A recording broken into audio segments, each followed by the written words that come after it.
ये movie captain Richard Philips की ज़िंदगी की सच्ची कहानी है कि कैसे उन्होंने सोमालिया के समुद्री लुटेरों से अपनी शिप के क्रू की जान बचाई और जब उन लुटेरों ने कैप्टन फिलिप्स को पकड़ लिया तो किस तरह से कैप्टन फिलिप ने उस सिचुएशन को हैंडल किया।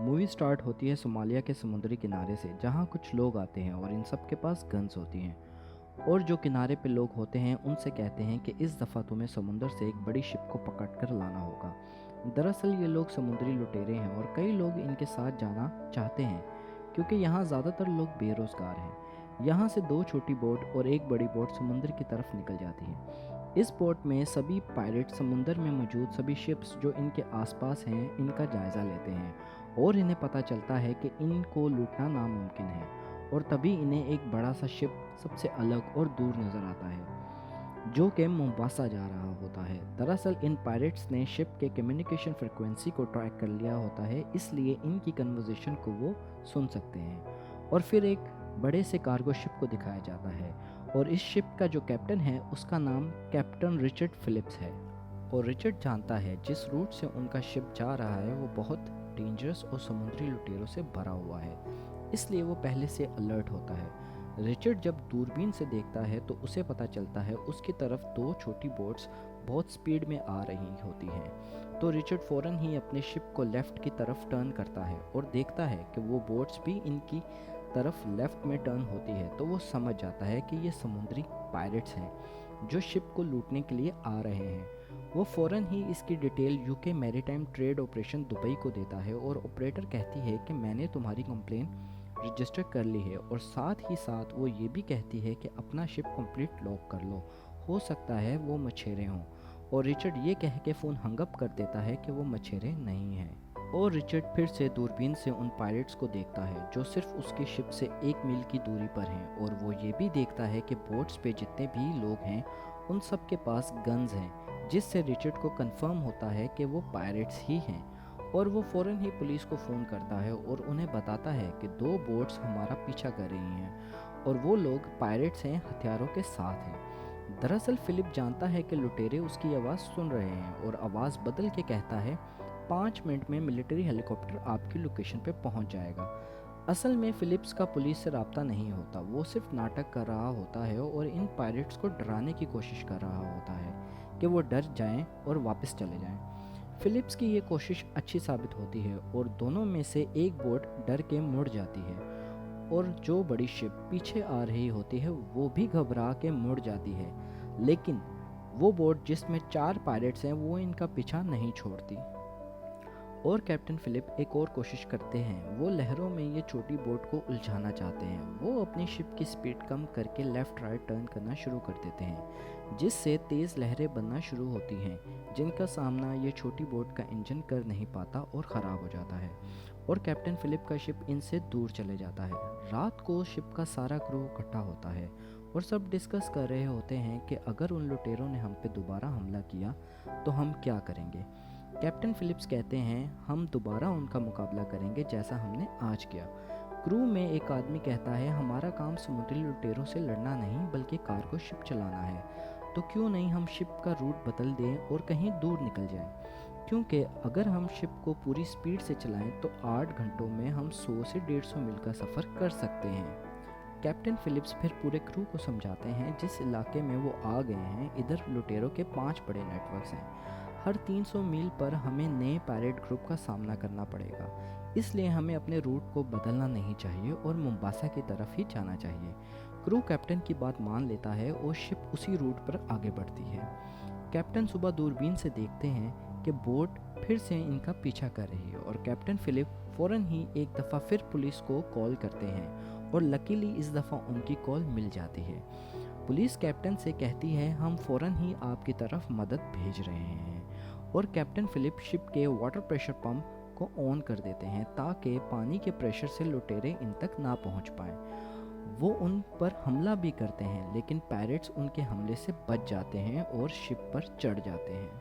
कैप्टन फिलिप्स समझ जाते हैं कि शिप अब उनके कब्जे में आ गया है। कैप्टन फिलिप्स अनाउंसमेंट करते हैं सारा क्रू नीचे इंजन रूम में छुप जाए। मैं नहीं चाहता कोई भी क्रू मेंबर इनके कब्ज़े में आए। जब तक मैं ये पासवर्ड सफ़र टाइम नहीं कहता कोई बाहर ना आए। और अब पायरेट्स इधर पहुंच जाते हैं और कैप्टन फिलिप्स और उनके 2 क्रू मेंबर्स को कब्ज़े में ले लेते हैं। पायरेट्स का जो कैप्टन होता है उसका नाम मूसे होता है और वो कैप्टन को कहता है, तुम डरो नहीं, हम यहाँ किसी को मारने नहीं बल्कि डील करने आए हैं। कैप्टन फिलिप पायरेट से कहते हैं, इस पूरे शिप में सिर्फ खाने पीने का सामान और डॉक्यूमेंट्स हैं और हमारे पास सिर्फ $30,000 हैं। अगर चाहो तो तुम लेकर जा सकते हो। मूसे कैप्टन से कहता है, क्या हम तुम्हें भिखारी नज़र आते हैं? तुम अभी फ़ोन करके सारे क्रू को ऊपर बुलाओ। फिर कैप्टन फिलिप्स अनाउंसमेंट करते हैं कि सब ऊपर आ जाओ, लेकिन उन्होंने पासवर्ड सफ़र टाइम नहीं बोला होता तो कोई नहीं आता और क्रू नीचे से शिप के इंजन को भी बंद कर देते हैं। मूसे कैप्टन फिलिप्स से पूछता है, शिप बंद कैसे हो गया? और कैप्टन फिलिप्स कहते हैं, हमने इस शिप को बहुत स्पीड से चलाया था और शायद इसी वजह से इसमें कोई ख़राबी आ गई है। फिर मूसे खुद अनाउंसमेंट करता है और कहता है, नीचे जितना भी क्रू है जल्द से जल्द ऊपर आ जाए, वरना हर 1 मिनट में हम तुम्हारा एक आदमी मार देंगे। और इस दफ़ा भी कोई बाहर नहीं आता क्योंकि कैप्टन फिलिप्स के ऑर्डर थे, जब तक मैं सफ़र टाइम ना बोलूँ कोई ऊपर ना आए। और कैप्टन फिलिप्स मूसे को कन्विंस कर लेते हैं कि हमारी जान मत ले। दरअसल मूसे पूरे क्रू को ऊपर लाना चाहता है, इसलिए वो नीचे जाके चेक करना चाहता है। कैप्टन फिलिप्स कहते हैं, ठीक है, नीचे की इमरजेंसी लाइट ऑन है, तुम जाके देख सकते हो, लेकिन ख्याल रखना वो लाइट बंद हो गई तो तुम्हें कुछ नज़र नहीं आएगा। और साथ ही कैप्टन फिलिप्स के हाथ में जो वॉकी टॉकी होता है उसका बटन ऑन कर देते हैं, जिससे पूरा क्रू ये बात सुन लेता है और समझ जाता है कि अब उन्हें इमरजेंसी लाइट को बंद करना होगा। तो इनमें से एक आदमी जनरेटर बंद करने के लिए निकल जाता है और दूसरा पानी लेने के लिए। दूसरी तरफ कैप्टन फिलिप्स, मूसे और इसका एक आदमी नीचे आना शुरू कर देते हैं। कैप्टन फिलिप्स पायरेट्स को गलत गाइड कर रहे होते हैं, लेकिन मूसे दीवार पर लगे शिप के मैप को देख लेता है और जान जाता है कि इंजन रूम सबसे आखिर में है। और वो कैप्टन फिलिप्स से कहता है, मुझे सबसे पहले इंजन रूम में जाना है ताकि मैं शिप के इंजन की खराबी को देख सकूं। कैप्टन फिलिप्स कहते हैं, ठीक है, लेकिन सबसे पहले हमें पीने के लिए पानी लेना होगा क्योंकि इंजन रूम में लाइट नहीं है और वो बहुत गर्म है। और ये तीनों सबसे पहले पानी लेने जाते हैं। वहाँ पे वो आदमी पहले से ही मौजूद होता है जो पानी लेने गया होता है। फिलिप्स उसे देख लेता है जो कोल्ड स्टोरेज के अंदर छुपा हुआ होता है, जहाँ बहुत अंधेरा भी होता है। और जब मूसे का आदमी अंदर आ रहा होता है, फिलिप्स उसे कहता है, तुमने पैरों में कुछ नहीं पहना, तुम्हें चोट लग सकती है। इसके बाद ये तीनों यहाँ से चले जाते हैं, लेकिन उस आदमी ने ये सुन लिया होता है कि पायरेट्स ने पैरों में कुछ नहीं पहना, तो वो वॉकी टॉकी से बाकी क्रू को कहता है, उन्होंने पैरों में कुछ नहीं पहना, तुम एंट्रेंस में कांच बिखेर दो। और वो लोग ऐसा ही करते हैं। और जब ये तीनों इंजन रूम में इंटर होते हैं तो मूसे के आदमी के पैरों में कांच चुभ जाता है और वो ज़ख्मी हो जाता है। तभी लाइट चली जाती है क्योंकि जो आदमी जनरेटर बंद करने गया था उसने जनरेटर की तारें खींच दी होती हैं। मूसे ये सब कुछ देखकर आग बगोला हो जाता है और गुस्से से कैप्टन फिलिप्स से पूछता है, ये सब क्या हो रहा है? कैप्टन फिलिप्स कहता है, मुझे कुछ नहीं पता, मैं तो तुम्हारे साथ हूँ। हमें ऊपर जाना चाहिए क्योंकि इतने अंधेरे में हम किसी को नहीं ढूंढ पाएंगे। और मूसे कहता है, मैं तुम्हारे दोस्तों को ढूंढ के रहूँगा। मूसे का जो साथी है उसे बहुत दर्द हो रहा होता है। मूसे कैप्टन फिलिप्स से कहता है, तुम इसे ऊपर लेके जाओ, मैं तुम्हारे आदमियों को ढूंढता हूँ। कैप्टन फिलिप्स और मूसे का आदमी ऊपर जाने के लिए निकल जाते हैं और मूसे क्रू मेंबर्स को ढूंढने लग जाता है, लेकिन कैप्टन फिलिप्स के साथी मूसे को कब्जे में ले लेते हैं। कैप्टन फिलिप्स और मूसे का आदमी ऊपर पहुंच जाते हैं। तभी रेडियो पे क्रू मेंबर्स अनाउंसमेंट करता है, पायरेट्स का कैप्टन मूसे अब हमारे कब्जे में है और अगर तुम चाहते हो ये जिंदा रहे तो तुम्हें कैप्टन फिलिप्स और बाकी के लोगों को छोड़ना होगा। फिर कैप्टन फिलिप्स मूसे से बात करते हैं और कहते हैं, हमें पता है तुम्हारे पास कोई बोट नहीं है, हम तुम्हें लाइफ बोट दे सकते हैं, साथ ही $30,000 भी। बस इस खेल को यहीं ख़त्म कर दो। मूसे मान जाता है। कैप्टन फिलिप्स $30,000 निकालते हैं और साथ ही पायरेट्स में से एक आदमी को लाइफ बोट चलाना समझाते हैं। पायरेट्स कहते हैं, मूसे को छोड़ दो। क्रू मेंबर मूसे को लाइफ बोट में डाल देते हैं। मूसे अपने साथी को इशारा करता है और वो कैप्टन फिलिप पे हमला करता है और पीछे से लाइफ बोट का दरवाज़ा बंद कर देता है। लाइफ बोट नीचे समुद्र में गिर जाती है। और इस तरह ये पायरेट्स कैप्टन फिलिप को अगवा कर लेते हैं और पायरेट्स कैप्टन फिलिप्स को अपने साथ लेके जा रहे होते हैं। बड़ा शिप भी छोटी लाइफ बोट का पीछा करने लग जाता है क्योंकि क्रू मेंबर्स नहीं चाहते कि कैप्टन फिलिप्स अगवा हों और ये बात अब यूएस नेवी को भी पता चल गई होती है और वो जल्द ही वहाँ अपने ड्रोन्स भेज देते हैं। ड्रोन्स पे कैमरे लगे हुए हैं जिससे वो लगातार लाइफ बोट को देख रहे होते हैं। असल में ये अब सोमालिया जा रहे होते हैं जहां सब समुद्री लुटेरे हैं। उनका ये प्लान होता है कि कैप्टन फिलिप को किसी तरह सोमालिया लेके जाया जाए और यूएस गवर्नमेंट से रैंसम की डिमांड की जाए। उसके साथ ही 4 पायरेट्स आपस में लड़ने लग जाते हैं क्योंकि इनके पास जो ड्रग्स होते हैं वो ख़त्म हो रहे होते हैं, जिसकी वजह से इनके बीच में काफ़ी टेंशन का माहौल बन जाता है। अब मूसे से यूएस नेवी का कमांडर राब्ता करता है क्योंकि यूएस नेवी की शिप लाइफ बोट के काफ़ी करीब आ चुकी होती है, जिसे समुद्री लुटेरे देखकर काफ़ी घबरा जाते हैं। यूएस नेवी के कमांडर मूसे से कहते हैं, तुम कैप्टन फिलिप्स को छोड़ दो, हम तुम्हें यहाँ से जाने देंगे। मूसे घबरा के कहता है, हम कोई आतंकवादी नहीं हैं, हम सिर्फ मछुआरे हैं। और वो यूएस नेवी के कमांडर से डिमांड करता है, हम कैप्टन फिलिप्स को तब छोड़ेंगे जब तुम हमें $10 मिलियन दोगे। कमांडर मूसे से कहता है, ये इतना आसान नहीं है, इसमें टाइम लगता है, लेकिन हम तुम्हें फ़िलहाल कुछ खाने पीने का सामान देना चाहते हैं। मूसे मान जाता है क्योंकि इनके पास खाने पीने को कुछ नहीं होता और यूएस नेवी की एक बोट इनकी तरफ रवाना हो जाती है। यूएस नेवी के कमांडर मूसे से कहता है, हम कैप्टन फिलिप को देखना चाहते हैं। मूसे कैप्टन फिलिप्स को बाहर निकालता है। कैप्टन फिलिप्स नेवी के सिपाही से पूछते हैं, क्या मेरी फैमिली को पता है मैं कहाँ हूँ? सिपाही कहता है, हाँ, हम उन्हें पल पल की खबर दे रहे हैं। कैप्टन फिलिप्स कहते हैं, मेरी फैमिली को पता होना चाहिए कि मैं लाइफ बोट की सीट नंबर 15 पे हूँ। असल में ये नेवी के लिए एक सिग्नल होता है और जब मूसे का आदमी देखता है मूसे लगातार नेवी के आदमियों से बातें कर रहा है, वो कैप्टन फिलिप्स के कान के पास गोली चलाता है और मूसे को अंदर आने को कहता है और कहता है, तुम्हें ज़्यादा उनसे बात करने की ज़रूरत नहीं है। और जब नेवी गोली की आवाज़ सुनती है तो अपनी बोट को वापस बुला लेती है और इसके बाद मूसे को रेडियो पे कॉल किया जाता है ये कंफर्म करने के लिए कि कैप्टन फिलिप्स ठीक है कि नहीं।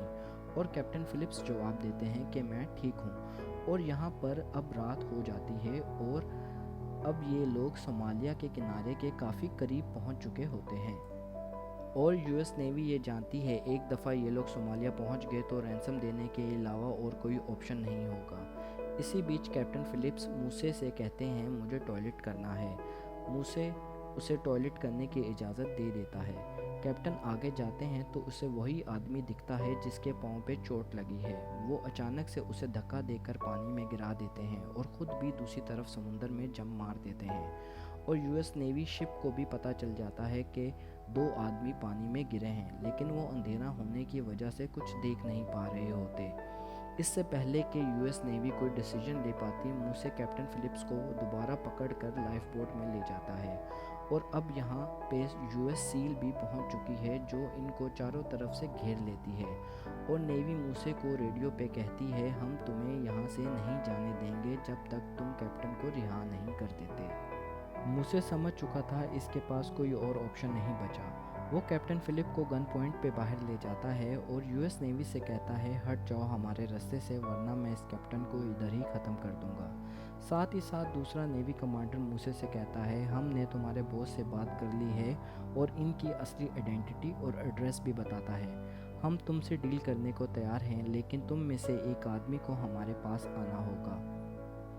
मूसे उनके पास जाने को तैयार हो जाता है। इसी बीच यूएस नेवी की 2 बोट्स इनके पास आ जाती है और लाइफ बोट के ऊपर रस्सी बांध देती है ताकि लाइफ बोट अब उनके कंट्रोल में रहे और साथ ही एक और डिवाइस लगा देते हैं लाइफ बोट पे जिससे उनके अंदर की कन्वर्सेशन यूएस नेवी सुन सकती है। यूएस नेवी कैप्टन फिलिप को एक ड्रेस देते हैं और कहते हैं, तुम इसे पहनकर अपनी जगह पर बैठ जाना, और मूसे को लेकर चले जाते हैं।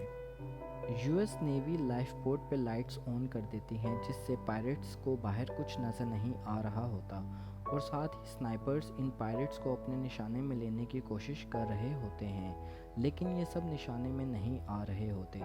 यूएस नेवी बोट को रस्सी से खींचती है, लेकिन पायरेट्स नहीं घबराते क्योंकि कैप्टन फिलिप्स अब भी उनके कब्जे में हैं। लेकिन अब कैप्टन फिलिप्स को लगता है कि वो नहीं बचेंगे क्योंकि यहाँ बहुत टेंशन का माहौल होता है और वो अपनी फैमिली को लेटर लिखना स्टार्ट करते हैं। लेकिन इनको एक आदमी देख लेता है और इनकी आपस में हाथापाई होना शुरू हो जाती है और ये कैप्टन फिलिप्स को कंट्रोल करके उनकी आंखों में पट्टी और हाथों को बांध देते हैं। और ये पायरेट्स अब समझ चुके हैं कि ये यूएस नेवी के ट्रैप में फंस चुके हैं और ये तय करते हैं कि कैप्टन फिलिप्स को गोली मार देते हैं। और वो स्नाइपर्स जिनके निशाने में 2 पायरेट्स होते हैं, तभी कमांडर कहता है लाइव बोट को हिलाना बंद करो। तभी स्नाइपर्स के निशाने पे तीनों पायरेट्स आ जाते हैं और स्नाइपर्स इन तीनों को एक साथ मार देते हैं और कैप्टन फिलिप्स को फाइनली रेस्क्यू कर लिया जाता है। वो अब भी घबराए हुए होते हैं, लेकिन अब वो सेफ हैं और इसके साथ ही ये एक सच्ची कहानी ख़त्म हो जाती है। मुंह से जिसको यूएस नेवी ने पकड़ लिया होता है उसको 33 सालों की सज़ा होती है। ये कैप्टन फिलिप्स की रियल इंसिडेंट पे बनाई गई फिल्म है जो 2013 में रिलीज़ हुई थी। इस मूवी में कैप्टन फिलिप्स का करैक्टर टॉम हैंक्स ने निभाया था। IMDb पे इस मूवी की रेटिंग 7.8 है।